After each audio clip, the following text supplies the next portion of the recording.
যে ওয়ালা কারিহাল মুশরিকুন, মুশরিকরা কখনোই চাবে না যে সমস্ত মতবাদের উপর, সমস্ত জীবন ব্যবস্থার উপর, সমস্ত আইনের উপর, সমস্ত নিয়ম কানুনের উপর এই কোরআনের আইন বিজয়ী হোক।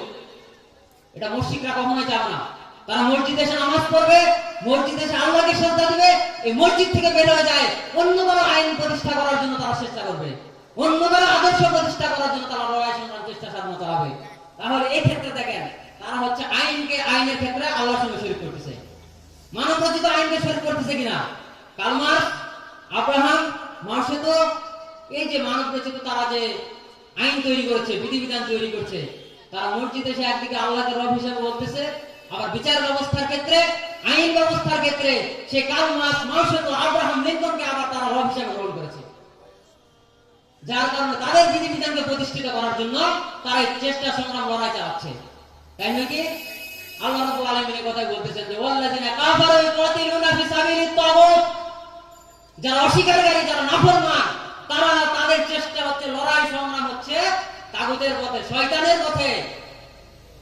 ফাকাতিলু আউলিয়া শয়তান, ঈমানদারদের দাবি হচ্ছে, ঈমানের দাবি হচ্ছে যে তোমরা লড়াই সংগ্রাম চেষ্টা সাধনা চালাবে এই সেই শয়তানের সঙ্গীদের বিরুদ্ধে। কার বিরুদ্ধে? এই শয়তানের সঙ্গীদের বিরুদ্ধে, যারা শয়তানের হয়, যারা এই কাজগুলো করতেছে।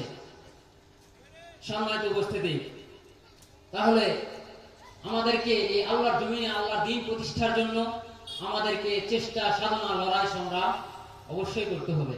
হবে কিনা? এটা হচ্ছে আমাদের ঈমানের দাবি কিনা? যদি আমরা না করি, ওই যে সূরা আল ইমরান যেটা বললাম, আল্লাহ রাব্বুল আলামিন বলবেন আম হাসিবতুম মান তাদখুলুল জান্নাতা ওয়ালাম্মা ইয়ালামিল্লাহুল্লাযীনা জাহাদু মিনকুম ওয়া ইয়ালামাস সাবিরিন। সে কঠিন হাসরের মধ্যে আল্লাহ রাব্বুল আলামিন বলবেন যে তোমরা কি মনে করছো তোমরা এমনিতে জান্নাতে প্রবেশ করবে? অথচ আমি এখনো পরখ করে দেখি না যে তোমরা কারা কারা জিহাদ করেছো এবং কারা ধৈর্যশীল। এই জিহাদ ফি সাবিলিল্লাহর কাজ হতে গেলে, করতে গেলে আমাদেরকে ধৈর্যশীল হতে হবে। কি হতে হবে? ধৈর্যশীল হতে হবে। এই পথে কাজ করতে গেলে ধৈর্যের কোনো বিকল্প নাই। কারণ এই পথে নামতে গেলে আপনার উপরে বাধা আসবে, বিপত্তি আসবে, হুমকি আসবে, ধামকি আসবে। এই পথে আমাদেরকে অটল থাকতে হলে আমাদেরকে অবশ্যই ধৈর্যশীল হতে হবে। হবে কিনা?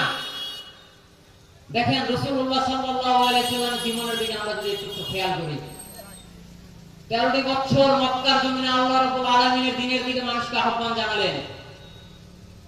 যে মানুষগুলো তাকে এই এক ইলার আহ্বান করার পূর্বে আলামিন বলে ডাকতো, সাদিক বলে ডাকতো, যার কথা মানুষ অন্ধের মতো বিশ্বাস করতো, মানে মেনে নিত, সেই রাসূলুল্লাহ সাল্লাল্লাহু আলাইহি ওয়াসাল্লাম যখন বললেন যে ক্বালু লা ইলাহা ইল্লাল্লাহ তুফলিহুন, যে তোমরা বলো এক ইলাহ ছাড়া, আল্লাহ ছাড়া কোনো মাবুদ নেই, তোমরা সফল কাম হবে। তখন কিন্তু এই মুশরিকরা, মক্কার মুশরিকরা কিন্তু তাকে আর গ্রহণ করলো না। করছিল কি? গ্রহণ করে নাই। তার উপরে জুলুম, নির্যাতনের স্টিমুলার চালানো হয়েছে। তাকে ঘরে রাত্রে ঠিকমতো ঘুমাতে দেওয়া হয় নাই। সে আগে আবু তালিবে তাকে 3 বছর বন্দী রাখা হয়েছিল। খেয়ে না খেয়ে জীবন পার করেছেন। যে রাসূলুল্লাহ সাল্লাল্লাহু আলাইহি সাল্লাম হাউজে কাউসারের মালিক হবেন সেই কঠিন হাসরের মাঠে, যেদিন সে হাউজের কাউসারে পানি ছাড়া আর কোথাও পানি খুঁজে পাওয়া যাবে না, সে রাসূলুল্লাহ সাল্লাল্লাহু আলাইহি সাল্লামকে কিন্তু অনেক পরীক্ষা দিতে হয়েছে। তাকে কিন্তু অনেক ধৈর্যশীল হতে হয়েছে। তাকে খেয়ে না খেয়ে দ্বীনের দাওয়াত দিতে হয়েছে। ছুটে গেছেন তায়েফে এই কালিমার দাওয়াত নিয়ে, রক্তাক্ত হয়ে পাথরের আঘাত খেয়ে রক্ত ঝরে তাকে ফেরত আসতে হয়েছে। আমরাও যদি এখনো আল্লাহর জমিনে আল্লাহর দ্বীন প্রতিষ্ঠার কাজে আমরা নেমে যাই, আমাদেরকে কিন্তু এরকম বাধা বিপত্তির সম্মুখীন হতে হবে। তাহলে আমাদেরকে কি করতে হবে? ধৈর্যশীল হতে হবে। আমাদেরকে ধৈর্যের সহিত ঈমানের পথে টিকে থাকতে হবে।